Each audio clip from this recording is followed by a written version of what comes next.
Hello, welcome everyone. Welcome to today's panel discussion on how to successfully navigate the virtual hiring process. I'm your host and moderator, Marco Lindsay.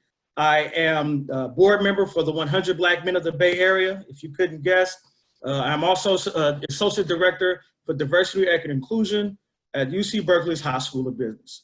I want to welcome you. We're glad to have you. We have an awesome lineup of panelists and speakers that are here to impart all kind of wisdom and knowledge on you to help you through the process and tell you more about the innovative things that their companies are doing. But then in addition to that, we also have a number of recruiters on the call who are here to assist you, talk to you, work with you on your career search and the entire hiring process. All the recruiters who are on the call from the various organizations, I ask that you now please change your name on here and put recruiter at the front. So that way the attendees can know who you are and they can know who to reach out to. My pronouns are he, him, his, and I just want to let you all know to please continue to mute yourself and understand that this is the second part of a 4-part series that the 100 Black Men of the Bay Area is hosting. And we created this to help increase access, improve economics in the Black and Brown community. Our first panel discussion was last month, and it was on non-engineering careers in tech. We're having this panel discussion today. Next month, we're going to have a panel discussion on non-traditionally trained engineers. And then lastly, the following month, we're going to have a discussion that is based on Black and Brown people in tech and how we can bridge the gap and make sure that both communities are being served properly in the tech industry. And so without further ado, I want to begin by introducing our esteemed, illustrious panelists. And I'll start with LaFawn Davis. LaFawn Davis is the Vice President of Diversity, Inclusion, and Belonging at Indeed. She leads Indeed's strategic efforts to remove bias and eliminate barriers to entry by focusing on inclusive features and accessibility in products to help all people get jobs and create a diverse and inclusive work environment for Indeed's employees. Having more than 15 years serving in DI leadership roles at innovative global technology companies, Google, Yahoo, PayPal, and Twilio, LaFawn has cultivated her passion for diversity through strategy and data insights, in deepening relationships and strengthening communication channels within underrepresented communities in the tech industry. She is a frequent speaker and advisor at events and conferences worldwide, and most recently named one of Fast Company's Queer 50, a ranking of the most influential and innovative queer women and non-binary people transforming the world of business, tech, and beyond. It's LaFawn Davis. Our next up, we have Courtney Clavon. Courtney Clavon is a senior technical recruiter at Chime, a fast-growing challenger bank with free financial services. In her career, she's worked at a variety of companies like Fitbit and AppDynamics, where she led diversity recruitment and sourcing strategies, as that is her passion. In her time at Chime, she's become a co-lead of its employee resource group, AfroChime, worked to make Juneteenth a Forever Chime holiday, and is driving anti-racism efforts across the company. For recruiting, Courtney helps Chime hire technical talent for data engineering, machine learning, data science, and IT roles. And she's working with leadership on Chime's DEI efforts. A fun fact about Courtney is that her degree is in journalism, but she stumbled into recruitment and with no regrets on that decision. I want to welcome Courtney. Next up, we have Matt Ricicot. Matt is the recruiting leader for technical recruiting at Invitae, a high-growth biotech company focusing on medical-grade genetic information solutions. Matt has been with Invitae for 6 years, helping build talent within the company from the startup days of less than 100 employees to over 1,000 plus employees and the publicly traded company they are today. Matt's primary focus now is in hiring technical talent in areas such as software engineering, machine learning and AI, bioinformatics engineering, lab automation engineering, data engineering, customer experience and design, and data science, while also supporting the overall talent strategy, including Invitae's DEI efforts. An interesting fact about Matt, his career also didn't start in recruiting, but rather management consulting as a human capital people strategy consultant, and helped companies such as Coca-Cola, McKesson, and the American Red Cross with large business transformation projects.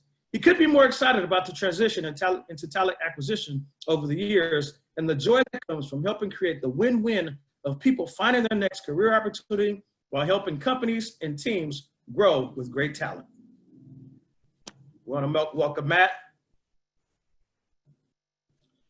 I do have to announce that we did have a fourth speaker, Dora Rodriguez, but unfortunately she's having some technical issues on her end. And so she is not able to join us as of yet, but if and when she is able to join us, we will definitely loop her into the process. I'll do a full intro of her, and wherever we are, I will stop and introduce her, and we will continue on with the meeting. And Hey, so, Marco. I'm actually here. Yes, hey! I made it. So thank you. Awesome. Even better.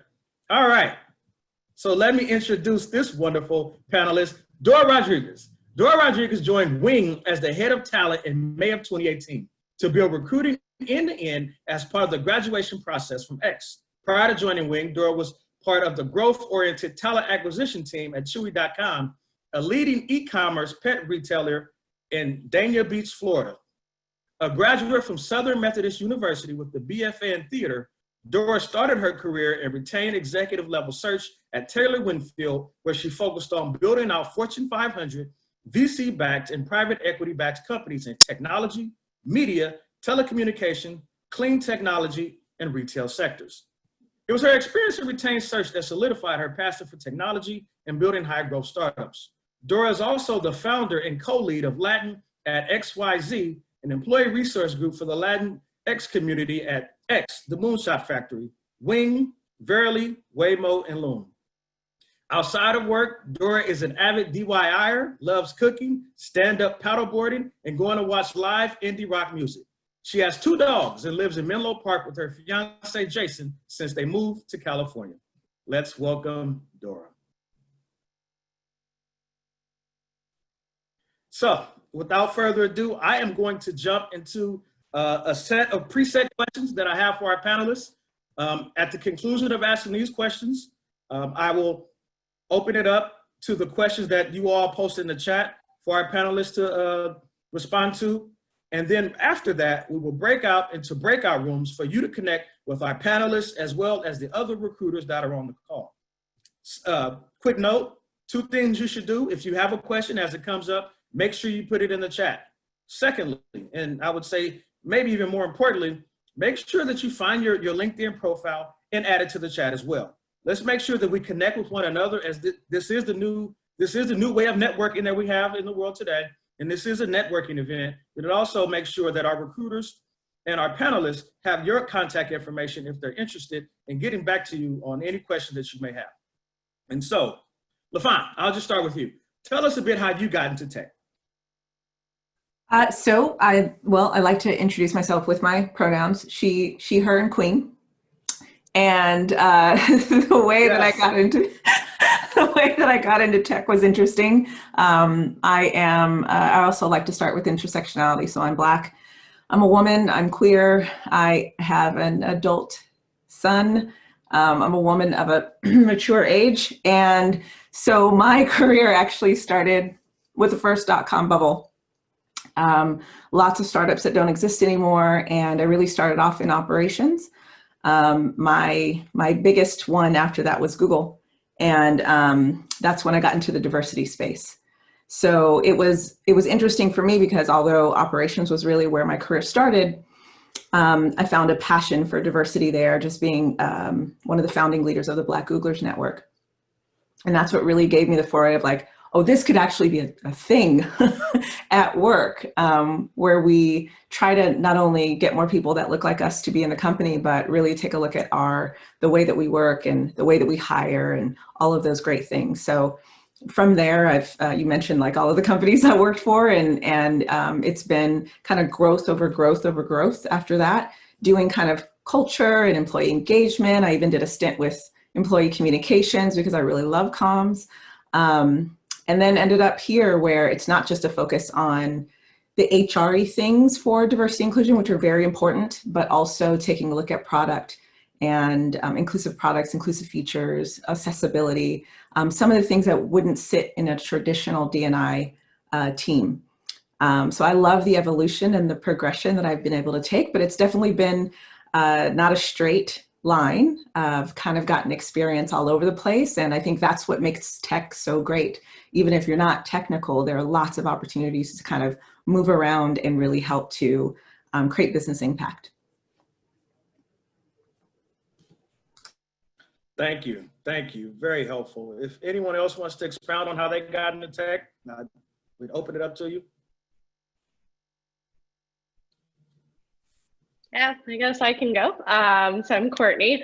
I kind of started, like you mentioned, Marco, I started in journalism was my background. My father had worked in news for about 50 years. So I thought, oh yeah, I'm definitely going to be a TV producer. But over time, in my college career, I just kind of realized like, yeah, this is not for me. But after college, I was kind of like, I don't know what I want to do. So fortunately for me, a friend from high school had posted about a job. I had absolutely no idea what she did, but she did IT staffing. So kind of fell into it. Actually on my first day at that company, me and 3 other women were sitting there and we're like, does anyone know what we do? But we ended up figuring it out, and it kind of like, piloted the rest of my career. I've been fascinated with tech my entire life. Back in the days of MySpace, I used to get behind there and do a little bit coding myself. And so, it was just a natural transition for me to get into tech recruiting, because I can't fully do the coding thing, but I can speak to it, and I enjoy getting to see, people being passionate about what they do and how they're impacting the world. So pretty cool. I love it. Hi, I'm Matt. I'll tell my little story here. So so how I kind of got into tech, like I was always kind of into tech early on, growing up. So maybe I'm dating myself a little bit, but I used to like take apart like my, like the original Nintendo and kind of like mess with it and things like that, right? And just kind of see how those things work. When I went to college, CS was kind of new. And I started off in CS. I love the tech of that. I'll admit it was a little too kind of machine to machine communication for me at the time. And I ended up going into management information systems and decision sciences is what I graduated with. So it kind of took a tech and business kind of human element to it. My first career, as you mentioned, Marco, was more in management consulting, kind of people strategy. I was on the road a lot, traveling around quite a bit for the first roughly about 10 years of my career. Eventually, I found myself at a consulting company where I helped kind of start an office in San Francisco. And I originally was on the East Coast in Washington, D.C. And so that brought me over the West Coast, just getting to know the community, started to interact with folks even more so in the tech space. I talked about how I was on the road a lot. I wanted to kind of try to not live out of a suitcase. And eventually got in close with a friend of mine that was doing recruiting as well. Started to do a little bit of that. Turned out it didn't seem like I totally sucked at it. So did a little bit more, eventually kind of transitioned that into a full-time opportunity, and basically been loving it ever since. Awesome. I'll chime in here. So similar to Courtney and Matt, I fell into recruiting. So I graduated actually when I was 2 weeks after graduation. I graduated with a degree in theater, and I was looking for my summer job before I actually was thinking about moving to New York and embarking on this career. I fell into retained executive search in Dallas, Texas, and what I did not have experience for the job that I was applying for. It was an executive assistant job. And at the time they said, we really need somebody with experience, but we're willing to give you a temp job. And I said, okay, my mother always said, if you can get that foot in that door, you can open that door wide open. So I took the temp job and immediately ended up getting hired and offered the position of executive assistant. when I got the interview with the CEO. And I fell into recruiting and I loved it. I loved every aspect of it. I had no idea about the Bay Area and the tech community. This was just all new and transformative for me. My parents actually were small business owners and a stay-at-home mom. So I actually never knew anybody who was in tech, but the tangibility of the products, of being able to impact the world around me, and being able to bring people together to help build better companies and bring representation to those companies was something that I immediately felt very passionate about. And so I started doing recruiting at the executive levels and transforming leadership roles. And then the rest was history. I then went to corporate recruiting and I found my passion for actually connecting people with their dream jobs and being able to do that. And I'll never look back. So that's a little bit about me. Thank you. Thank you. So we're here to talk about virtual interviews. And so if you look at our panel, you know, some people have virtual backgrounds, some don't. Would you guys, you know, as we talk about, you know, folks having these interviews, what's the industry norm? What's the standard? What do you prefer? What should our attendees do when they have these interviews?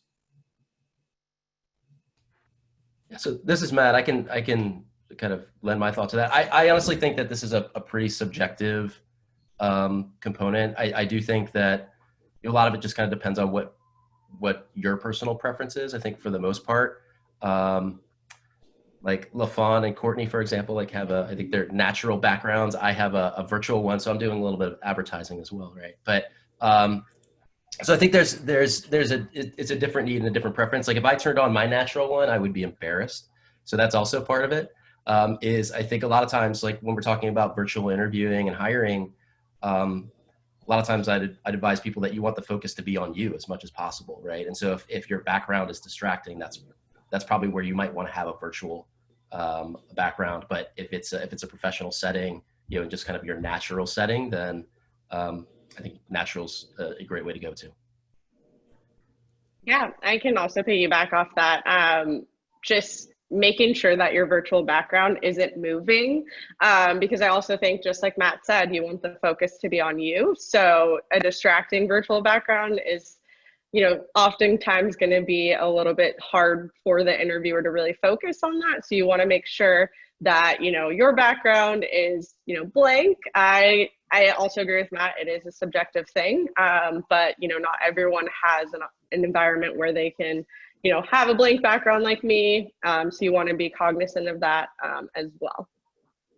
Yeah, I would say it really depends on what you're trying to, it's similar to how you might dress for an interview, right? So if you're trying to dress for an interview a particular way, and that has definitely changed over the years. It's not about necessarily wearing a suit, depending on the industry and depending on what you're trying to do, but I would have your background be similar. Or if you're in an open space where, or maybe you don't have an open door, or like I've seen all sorts of things, kids running around, cats and dogs in the background, parents kind of walking by and looking to see what's on screen, all sorts of things. We're all in an environment where we are working through a global pandemic and an economic crisis. So I would say that, you know, if you have a space where you feel like it's quiet enough to have an interview and it doesn't matter what your background is, you're good to go, in the same way as your outfit of what you wear for the interview. But if you feel like something, to my other panelist's point, there's going to be distracting, or there are people that will be distracted by what's on your screen,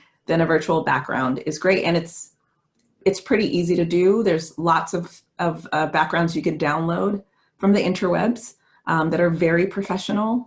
Some look like offices. Some look like this. Right? Some of us who need to advertise might do a little something like this, right? There's lots of ways that I think you can even show your personality off when you do a virtual background. I would agree with everything that the panelists have said thus far. Truly, it's really about what is going to make you feel like you stand out the best, and keep the focus on you so that people can really see you at your best. Thank you. Thank you. So here's another question. As we're talking about this, and we're talking about virtual interviews. what virtual form, we're on Zoom now, but is that the preferred format for interviews? And is it okay for a job candidate to suggest an alternative to Zoom? Let's just say they don't have access to it. What's been your experience in that area? Yeah, I think kind of jump in, you know, especially here at Chime, the only thing that we have experienced, you know, sometimes people suggest like a Google Hangout, but ultimately, you know, not everyone's going to have access to these tools. So we kind of keep in mind what the candidate suggests is going to be preferable. So if we need to switch to just a phone conversation, if we need to go to like a take-home assignment, we'll kind of work with you. You know, your recruiter is your partner throughout this entire process. So being transparent with them about your current state and like what's going to be doable for you, definitely recommend suggesting, because it's also, as much as we're interviewing you, you're interviewing us right back. So we want to make sure you're comfortable in that setting as well. Yeah, I'll say at the very end of July, Indeed announced that we have kind of virtual hiring events with different companies who are hiring right now. And the video platform is built within it. So if you can get on Indeed and you can use Indeed, there are virtual waiting rooms, there's interview rooms where we don't ask the candidate to have anything extra special in order to get online. Internet access would be required for that, and I'm sure there's questions about that kind of stuff in a little bit, but there are ways that a lot of companies are trying to figure out how best to get to candidates in the way that's easiest for them. Since we will be in a remote environment probably for a long time, at least through the middle of next year, maybe longer, this has become the way that companies have had to interview. You can't go in person. Most of their offices are not open. So a lot of companies are trying to figure it out, but I wanted to just kind of note on Indeed, there are ways where you don't have to go on any other platform or use any other kind of software or hardware. Yeah, Go ahead, Matt. this is Matt. Yeah, so I don't have much to add. Yeah, we use Zoom at Invitae, and so I think that is, you know, that's what we're used to. But yeah, if a candidate has other alternatives, I think we're very open to that. Like at the end of the day, we're trying to match talent with the needs of the organization, right? And so we want to be flexible. We don't want to constrain, you know, our opportunity to find that right talent. So, you know, we want to be flexible to what that is. Another area, maybe this is kind of a little bit outside of things, but we another area that I've seen that we have another format that we've used is in some cases we've used just chat. In terms of interviewing candidates. Now, where we see this a little bit more is in like hearing impaired candidates, for example, that video or phone calls just not going to make as much sense in that scenario. So we have used like chat or other kind of like, you know, social like messaging kind of functions in those limited interactions as well. Yeah, to Matt's point, a lot of these, especially for deaf or hard of hearing or anything like that, most video services are at least starting to introduce captions, live captioning, transcripts, things of that nature. So again, as I have my accessibility hat on, really making sure that whatever you use is accessible. If there's companies who are on here, but even for job seekers, you know, maybe even saying, hey, this is my preferred method because I need to use some other adaptive technology, so that you can get what you need in order to be able to actually have a good conversation. At Wing, we actually use Google Meets. So Zoom is actually not a preferred vendor for us. So it's a little bit challenging to be able to facilitate interviews through Zoom. However, we always are willing to accommodate interviewees and making sure that they have the skill, they have the accessibility that they need to be able to interview appropriately. So we'll actually do a phone call if we need to do a phone call, or we'll find other different measures to meet you where you are. Thank you. Just one more reminder to all my recruiters on the call to please make sure that you put the word recruiter at the beginning of your name. Next question, and we got a number of questions we got to get through, so I'm going to do some targeted questioning. And so, Courtney, how important is it to you to for a job candidate keep their LinkedIn profile up to date? I just told everyone to add their LinkedIn in the chat. Many people have done that, but there's probably somebody who hasn't checked LinkedIn and, they haven't updated in 3 months, or maybe somebody who does it every day. What's the best practice on that? Yeah, definitely. If you want to be found, please keep your LinkedIn updated. Recruiters like myself, we're actively on LinkedIn. Being thoughtful in your LinkedIn also is important. You want to make sure that there are targeted words on your profile, but also tell a story of like what you're doing so that you're painting a picture and you stand out to you stand out to recruiters, you stand out to even hiring managers do some sourcing on LinkedIn sometimes too. So I'm actively telling people, as you're doing something, just like you would update your resume, add it to your LinkedIn profile. It doesn't hurt. Make sure you have like a really nice photo as well that showcases you. It can be on a selfie on your phone, but just make sure your profile is showing. I too often see people do like animated photos and things like that. And, you do you, but ultimately, if you want to be found, keep your LinkedIn up to date.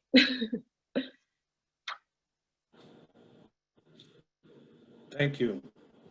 LaFawn, earlier you spoke about access, right?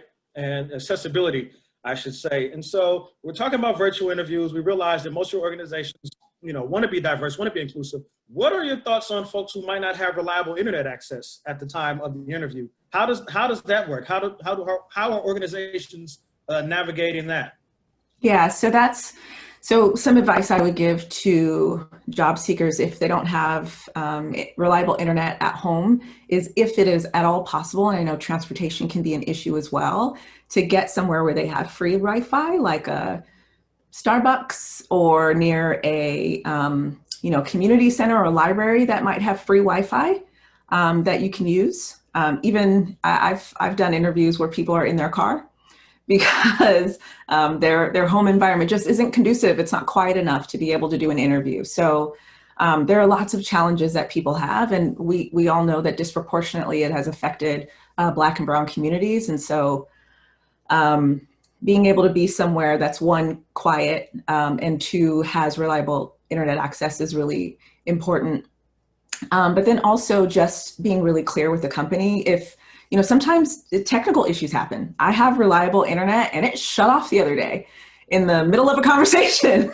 Oh my God, right? And so, these things are happening a lot, and companies have to actually be very understanding about someone's environment. Again, we're not working from home. All of us don't have a home office. We're working at home during a global pandemic. So companies have had to be very understanding and think about things differently. I mentioned, kids in the back and dogs and cats and, parents and things like that. I see more people saying it's okay, right? Some parents are really nervous because their toddler's going to come in and out, and they might apologize a lot. I'm so sorry, but really employers have had to take a step back and say it's okay. And if your toddler wants to be a part of this, that's fine, right? Because this is a situation for everybody. And so I would try to get, as a job seeker, I would try to get myself in the best environment I possibly could for an interview. And then also just communicate up front. Don't feel nervous about the fact that you have life circumstances. Everybody does. And the right employer, the right kind of company is going to be understandable. If there is a company you're interviewing with that is not understandable, it's probably not a company that you want to work for. So that would be my advice. Try as hard as you can to get somewhere where it is reliable, and otherwise just make the best of your circumstances. Even if that means, hey, we have wildfires out here, right, in California, and blackouts and brownouts. And so sometimes it's saying, hey, I can't actually do this virtual interview, but I can get on the phone with you. Could we do this and then follow up some other way another time? Thank you. Very helpful. Since we're talking about the interviews, Dora, I want to pose a question to you first, but I'll allow others to chime in on this one. But at the end of the interview, we all get to this space where it's at the interview is, do you have any questions, right? And that can be a nerve-wracking time for people. And so maybe you could tell us, at the interview, is it important to have questions? And if so, what type of questions should a job candidate be asking in order to make themselves at least appear like a good candidate to the panel or interviewer? Absolutely. Questions are your opportunity to interview the company just as much as they're interviewing you. So this is your critical time for you to get all those questions and also to demonstrate, pardon me, but also to demonstrate to the company your true interest and why you want to work there, right? The research that you've done, you've taken the time out of your day to be able to engage with this organization. You've taken time, hopefully, to research the organization and create a connection as to why you want to join. And this is an opportunity for you to be able to get as much information from your interviewers as possible. One of the things I highly recommend is that your job search really starts with getting clear about your intentions and what your goals are. If you aren't clear about who you are and what it is that you're looking for, what worked and what didn't work in the last job that you really didn't enjoy, then you are missing an opportunity to then take those questions and be able to throw that back to your potential employer and ask them about their values, ask them about their culture, ask them about what matters to them in the work that they do. And that I find that those are the opportunities that you get to get as much data from the company as you possibly can, and ask lots of questions. Ask the same question potentially to multiple different interviewers. If you're trying to understand what the culture is at the organization, I highly recommend to ask a few people, each person, why did you join the organization? These will all be indicators in terms of the responses that you get as to whether this is a place that you want to work. Also, you'll be able to understand how accurately people are aligned in terms of what they view, how they view this position, how they view the culture of the organization, and every aspect of that. So definitely ask questions. Too many times I see candidates miss that opportunity, and I honestly, I prompt them multiple times. Do you have additional questions, just to make sure that I've given them every opportunity to ask those questions, because I don't want them to miss that opportunity. It's really critical. Anyone else want to share thoughts on that one before I move to the next question?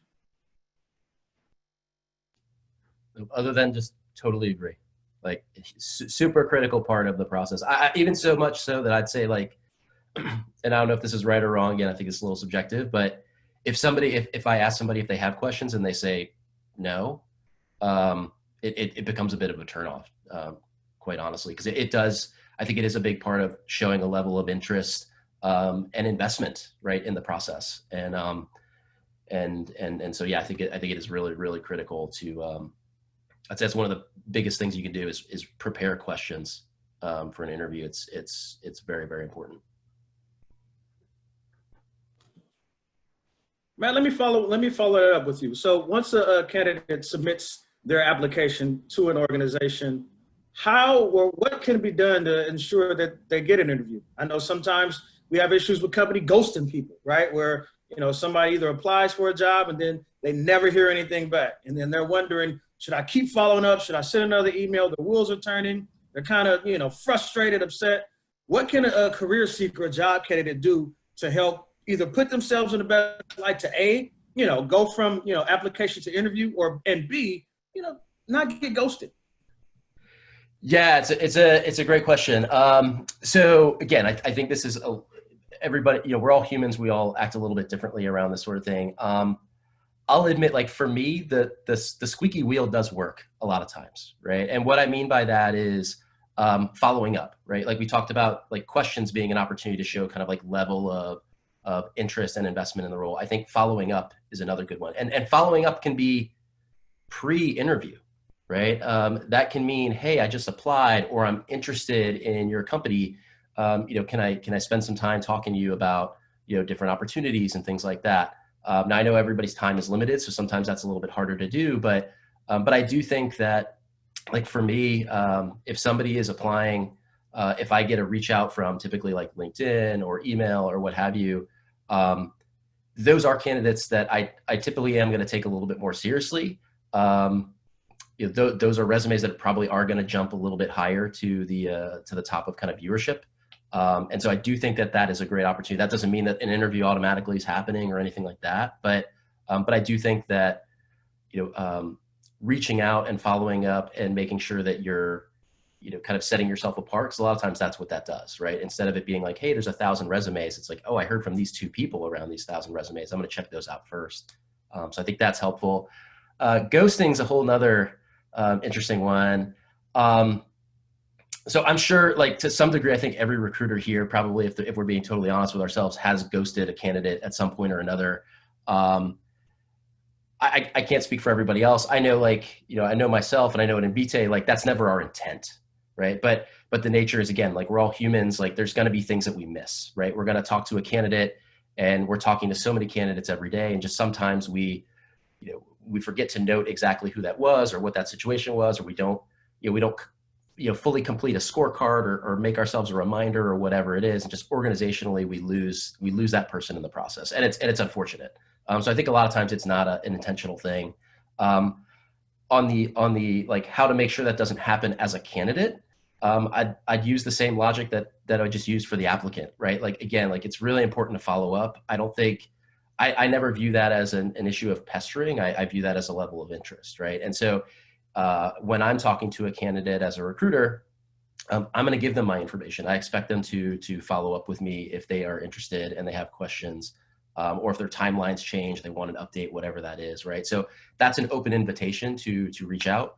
And so I think that, again, for me, like, persistence, like, grit, like, those are good qualities, right? So if somebody is following up, kind of making sure that they don't get ghosted in the process, that's a positive thing. And again, just like everybody else, a lot of times we need reminders too. Sometimes we do lose track of the process. We don't know everything that's going on in their world. So following up and creating that individual connection, communication is really important.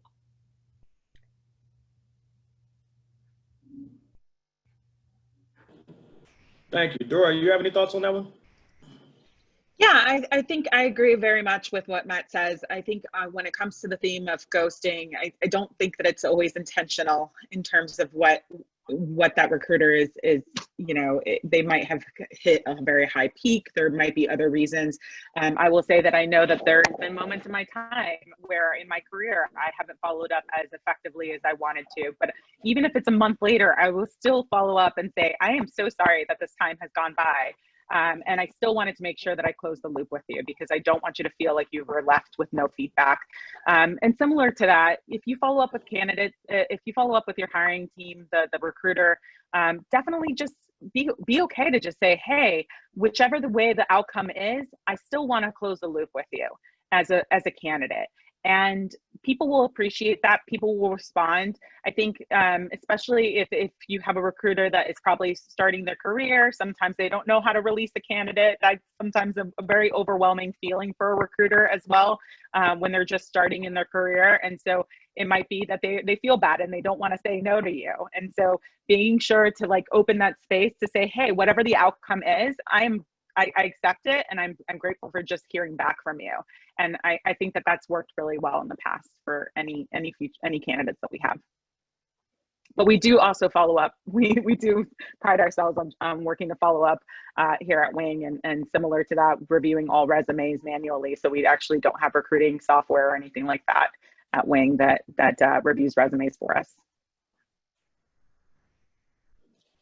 Thank you. This next question is for LaFawn, but I'll open it up after after she replies. But what's being done at your organization to make sure that the organization itself is inclusive to people who are not from the overrepresented majority, and the entire organization and the recruitment hiring process? Yeah, so I'm really glad you asked that question, because, I mentioned I've been doing this work for a while. Years aren't important. And the tech industry specifically definitely started with just diversity. So how many people we have of what, and how do we increase those numbers? And through millions of dollars at just trying to hire people that looked a particular way, without focusing on the environment in which diversity could thrive. And so that's why you have a lot more work now happening on inclusion and belonging and equity, because that's what's actually the most important. It's not just that you're hiring people. If you hire them, it is actually that they have an environment in which they can thrive. So that's kind of how we're looking at it at Indeed as well.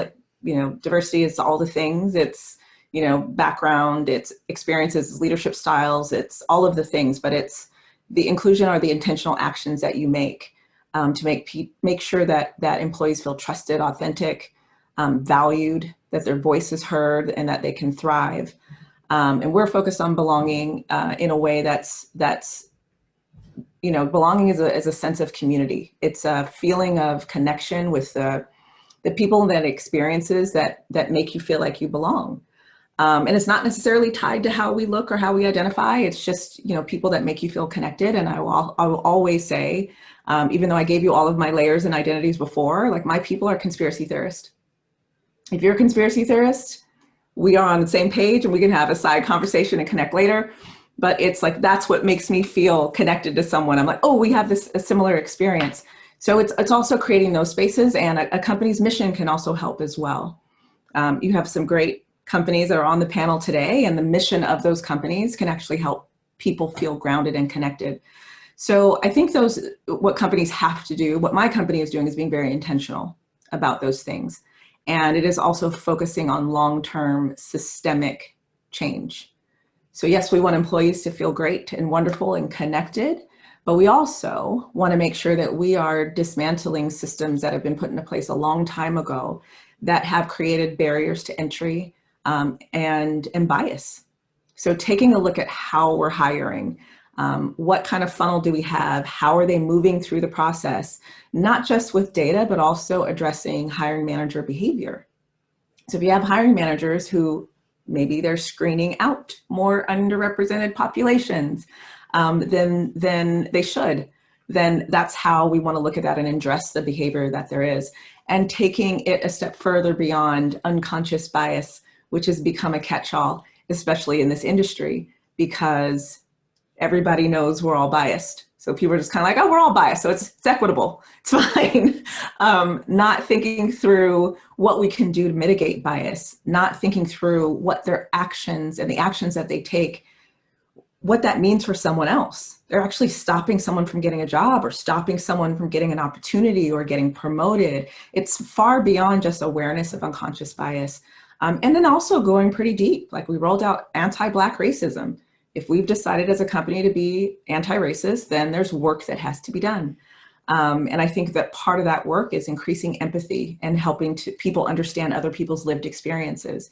We're talking about trauma. We're talking about shame versus guilt, and what happens epigenetically when, like, all of these like deep sciencey things, but with the element of empathy and helping people understand each other across the board. Those are the things that are super important, while you're also dismantling your systems and thinking about hiring and promotion and retention. It's also in those things, because at the end of the day, we all have to work with each other, and it's our day-to-day experience that matters.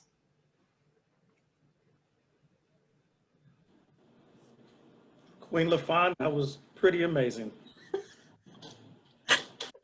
Well, thank you. Anyone else want to go after that? Yeah, I mean, I could just follow up. That's amazing that, they're doing all of that at Indeed. I can go on and on about the initiatives that Chime has been doing, but as it pertains to like interviewing and hiring, the first and foremost thing is accountability and addressing it head on. So just really looking at what that looks like. LaFawn said unconscious bias. I like to say implicit bias, because I think people don't really recognize the racial or gender, bias that we have throughout our interview process. And so addressing that head on has been like top of mind for Chime. We've engaged with outside resources that are more experts in these areas to really do evaluations, do trainings. We did an ally and accomplice. We call it accomplices because they're actionable. But we've done that trainings and workshops, and it's an ongoing effort. Like many people say, it's not a moment, it's a movement. So it's just continuously having the education that employees need so that we are developing more of an inclusive environment throughout our interview process. But then, once you get to Chime, the work is so much, happening over there as well with all of our employee resource groups. Again, I'm the co-lead of AfroChime, but we have Chamigos, Chimmigrants, Chime, Hers, Out Chime, DiversiChime. And so there's so much work we are doing and still wanting to do. But from our leadership down, they've been very open to educating themselves. And that's ideally the most important thing, is addressing it head on.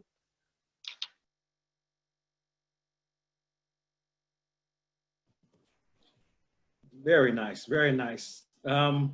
I'm going to switch over to one of the questions that we received in the chat as the hour is getting late.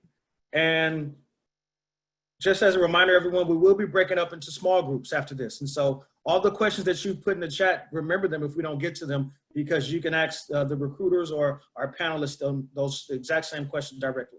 So can you all speak to making the transition from a non-tech, non-corporate industry like higher ed, nonprofit, et cetera, and having a career, a successful career in tech? And then I'll add a caveat, what about, those people who are currently in college or just graduated?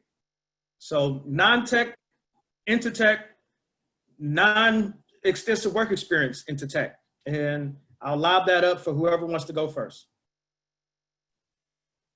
Yeah. Go ahead, Dora. Oh, okay.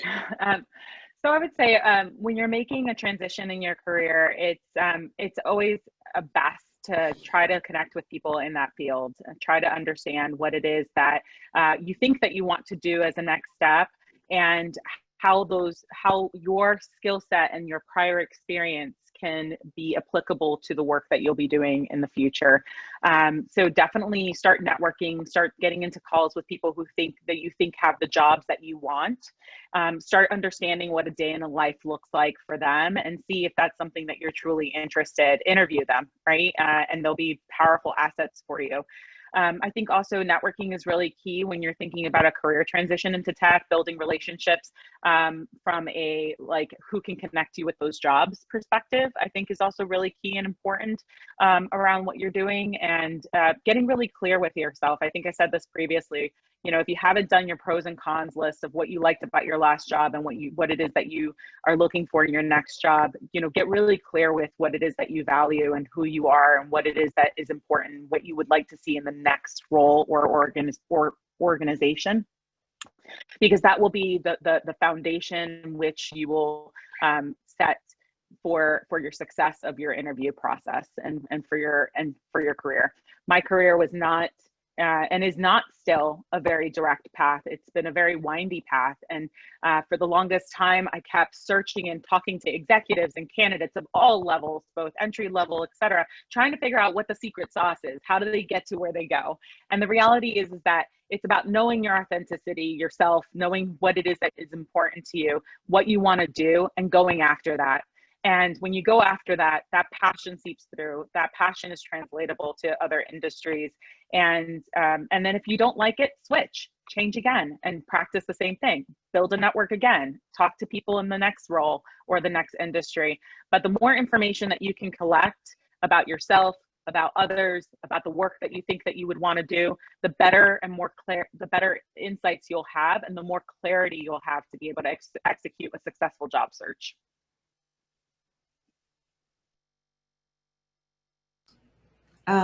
So I'll just add, Courtney, do you want to, okay. Wanted to make sure because I'm inclusive. Okay. So I think I would add everything plus 1,000 what Dora said.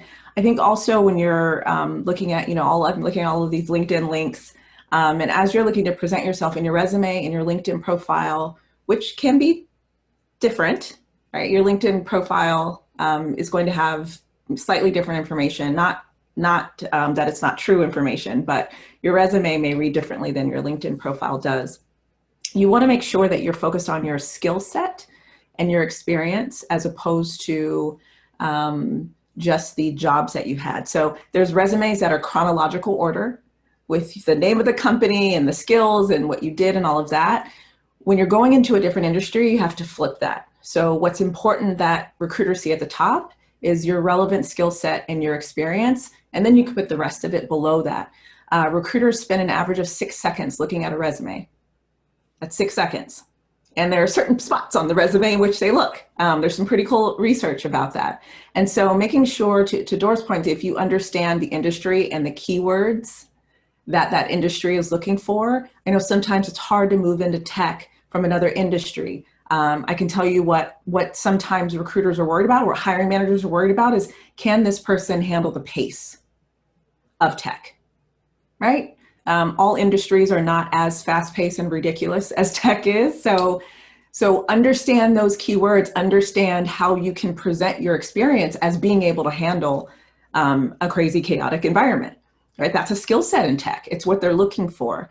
And so if you're trying to present yourself in a way where you're going to be noticed by recruiters, you have to present it in that way, understand what company you're going for, what the industry is looking for. You may even talk about your skills in a different way than you had before in the industry that you're from. And that should help get you noticed and get your foot in the door. I said I wasn't going to talk, but I actually have a thought. Another thing, plus 1,000 to what they said as well. But additionally, you know, there's like controversy on the cover letter aspect. And I think if you are making a transition or you are early in your career, cover letter is going to be your best friend. Just like LaFawn said, takes 6 seconds for a recruiter, but you know, a lot of people actually don't do cover letters in what I see. But if you can tell me a story up front of how your experience in other fields or what you learned in college can be applicable for the job that you are applying for, do it. It's never going to hurt. Like, might as well go for it, but it gives me something else, like as a data point to refer back to, especially when I'm engaging with a hiring manager and giving them more insight into your background.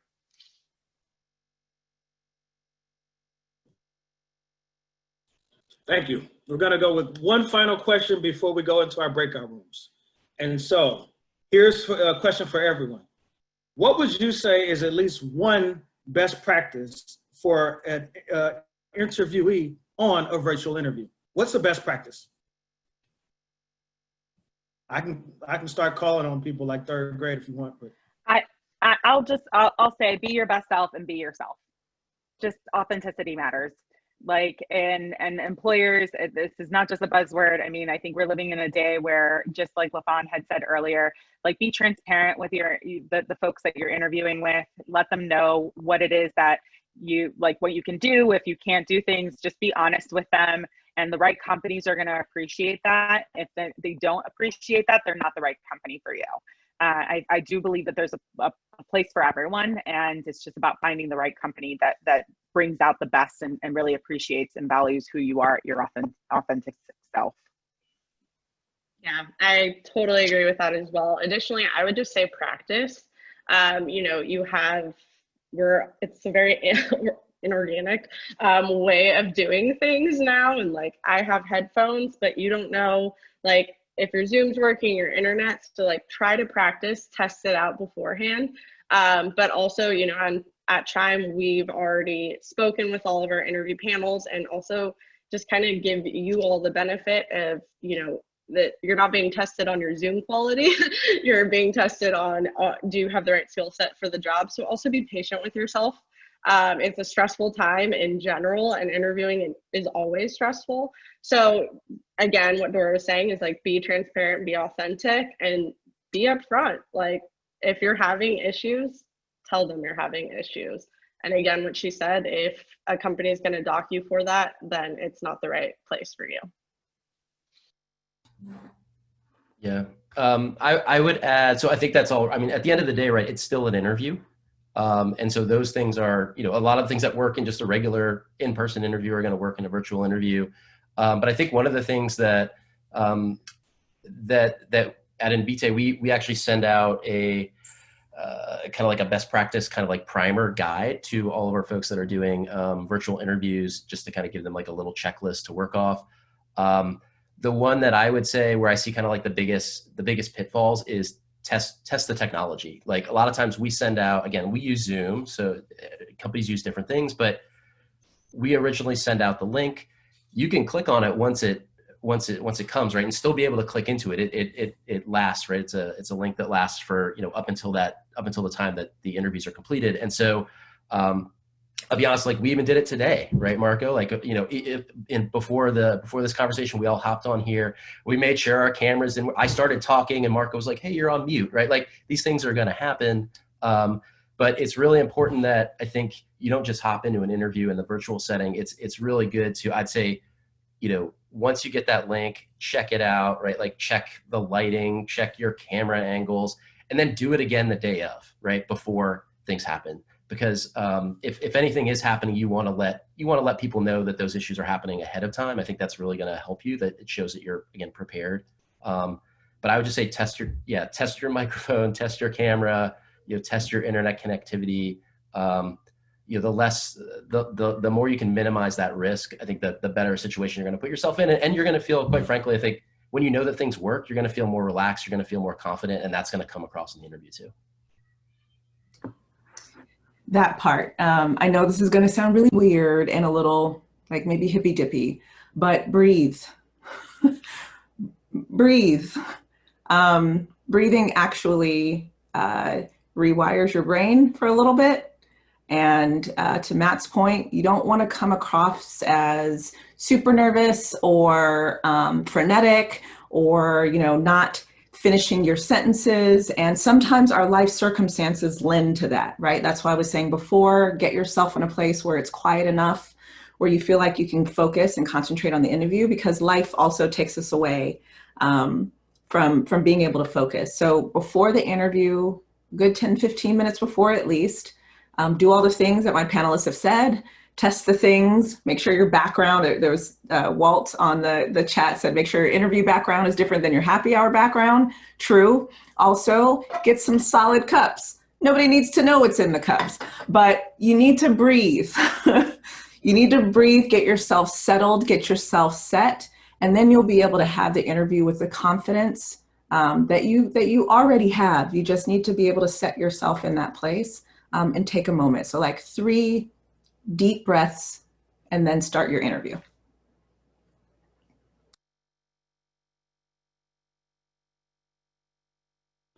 Thank you. We're not done yet. I'm gonna send everyone a breakout room, but I do want to thank our panelists because there might be some people who have to hop off at 1 o'clock. So thank you, Courtney. Thank you, LaFawn. Thank you, Dora. Thank you, Matt. This has been extremely informative. You've helped a lot of people. I know you're going to continue to help folks. We're going to go into these breakout rooms, but very excited to have